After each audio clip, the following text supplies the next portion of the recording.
দায়িত্বটো হ'ল এই ড্ৰাগছটোৰ পৰা আমাৰ অসমখন আৰু বিশেষভাৱে এতিয়া ধিংটোৰ কথা মই যিটো কৈছোঁ ধিঙৰ মানুহখিনিক ড্ৰাগছৰ পৰা পুৰা মুক্ত কৰাই দিব লাগে মানে কঠোৰ ৰকম ব্যৱস্থা ড্ৰাগছৰ আৰু ৰাইজেও সজাগ হৈ হিন্দু মুছলমান চবেই মিলি আমি ড্ৰাগছটোৰ বিৰুদ্ধে অৱস্থান ল'ব লাগিব আৰু বিশেষভাৱে মুছলিম সমাজখন যিহেতু ইয়াত অলপ বেছি এইডোখৰ মানে গতিকে ইয়াত মুছলিম সমাজখনে নিজৰ গাঁও অঞ্চলত মিটিং পাতি তেওঁলোকৰ গাঁৱৰ মানুহৰ পৰা যাতে কোনো পৰ্যায়ে অসমৰ থলুৱা গাঁৱৰ মানুহে ডিষ্টাৰ্ব নাপায় এই কথাটো কৈ দিব লাগে হয়নে এইটো এইকেইটা কথাই ক'লো বেছি কথা এইবিলাক কথা কোৱা উচিত নহয় মোক সাংবাদিকেও বহুত পলিটিকেল কথা সুধি আছে মই একো কথা ক'ব খোজা নাই কাৰণ এতিয়া এটাই আপোনালোকে কোনো দলৰ পক্ষতো নক'ব কোনো দলৰ বিপক্ষতো নক'ব অকল এটাই লাগে যে আমাৰ ধৰ্ষণকাৰীৰ ফাঁচি লাগে আৰু ৰাইজক নিৰাপত্তা লাগে যোন পাৰ্টি আহে ইয়াত কথা ক'ব কিন্তু কোনো দলক প্ৰশ্ৰয় নিদিব দলবিলাকে চবেই নিজৰ দাণ্ডাৰ কাৰণেহে কথা কয় মোকো যদি বেছি প্ৰশ্ৰয় দিয়ে ময়ো আকৌ ইয়াতে দাণ্ডাই কৰি দিম কথাটো বুজিছেনে বেছি প্ৰশ্ৰয় নিদিম অলপ ভয় খাই থাকিবলৈ দিব পলিটিচিয়ানকেইটা এই যিটো কথা ক'লে কিন্তু ধৰিম দেই আমি এনেকৈ থাকিব লাগিব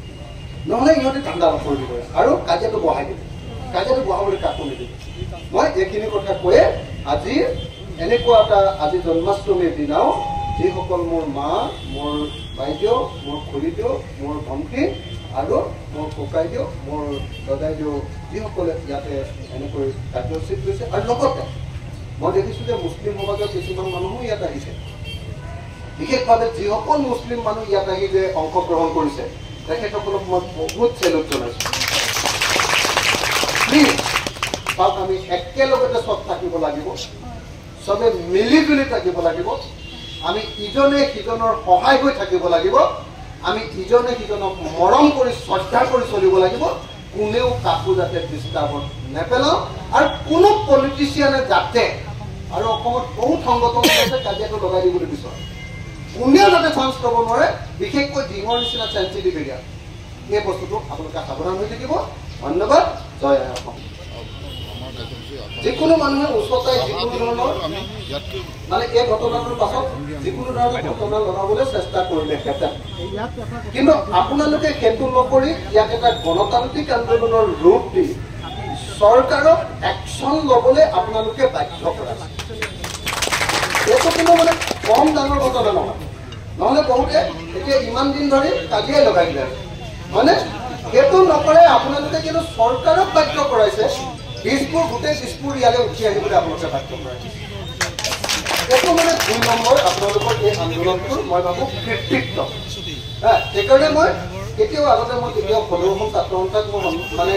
ৰাজহুৱাকে প্ৰশংসা কৰি পোৱাই নাই এইবাৰে প্ৰথম মই জীৱনত একদম ৰাজহুৱাকে প্ৰশংসা কৰিছোঁ এনে মই মিছা কথা নকওঁ মই গোলাপলীকে কথা কওঁ আপোনালোকে সকলোৱে জানে যে মই এই প্ৰথমবাৰৰ কাৰণে সদৌ ছাত্ৰ সন্থাই এনেকৈ ধাৰাবাহিক এটা আন্দোলন চলাই ৰখাৰ কাৰণে নাৰী সুৰক্ষা সমিতিয়ে এনেকৈ ধাৰাবাহিক এটা আন্দোলন চলাই থকাৰ কাৰণে আৰু তিনিবাকী ৰাইজে এই ধাৰাবাহিক আন্দোলনটো চলাই থকাৰ কাৰণে মই আপোনালোকক মোৰ ৰাইজৰ দলৰ দৰ্শকৰ লগতে অসীম গগৈ হিচাপে আপোনালোকক মই ধন্যবাদ আৰু কৃতজ্ঞতা জনাইছোঁ আমি ৰাইজৰ দলৰ গোটেই কেন্দ্ৰীয় কমিটিৰ ডাঙৰ গ্ৰুপ এটা আহিছোঁ আৰু মই আপোনালোকক ক'বলৈ আহিছোঁ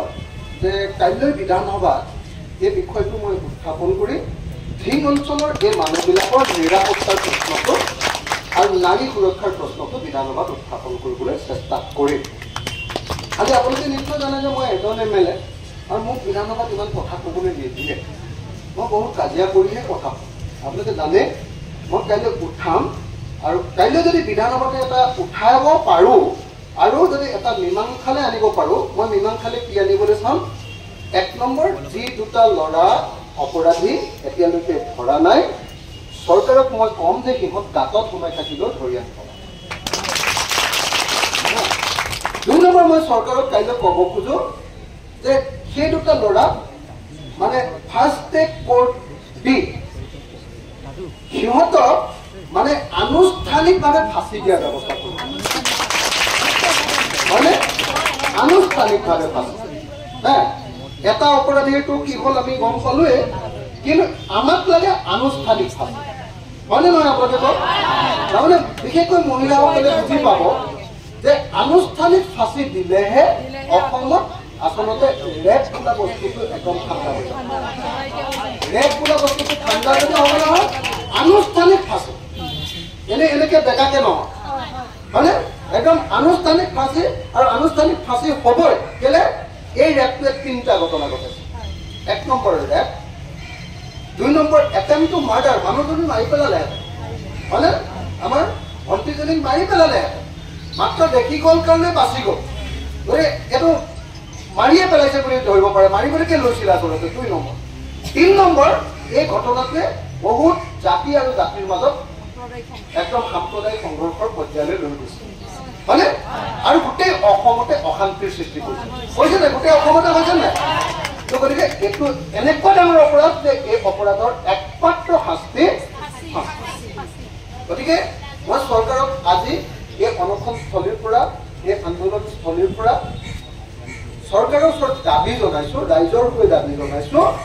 যে য'তেই নাথাকক লাগিলে যদি নিগনিৰ গাঁততো সোমাই আছে সেই গাঁতৰ পৰাও চৰকাৰে এই দুটা অপৰাধীক ধৰি উলিয়াই আনিব লাগিব হয় নহয় চৰকাৰে বিচাৰি পোৱা নাই বুলি ক'লে নহ'ব আৰু চৰকাৰে ক'ৰবাত মনে মনে নাইকিয়া কৰি দিলেও নহ'ব আনকি মাৰি পেলালেও নহ'ব হয়নে নহয়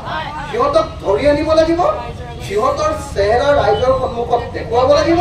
আৰু সিহঁতক আনুষ্ঠানিকভাৱে ফাঁচি দিয়াৰ ব্যৱস্থা কৰিব হয়নে নহয় মই ভাবো যে এই দাবীটো আপোনালোকে ষ্ট্ৰিক্ট হৈ থাকক মই বিধানসভাত এই দাবীটো উত্থাপন কৰিম আপোনালোকে হওক কিমান পাৰো মই নাজানো আৰু যদি মই বিধানসভাত এই দাবীটো উত্থাপন কৰিব নোৱাৰো মই দৰকাৰ হ'লে অসমৰ মুখ্যমন্ত্ৰীক লগ কৰি হ'লে মানে আপোনালোকে চিষ্টেমটোতো জানে বিধানসভাত মই কষ্ট দিলেও মোক নিদিবও পাৰে আৰু মই এটা বিধায়ক আপোনালোকে জানে মই কিমান কষ্ট কৰি অসমৰ কথা ক'বলৈ চেষ্টা কৰোঁ নিশ্চয় জানে তো যদি মই বিধানসভাত ক'ব নোৱাৰো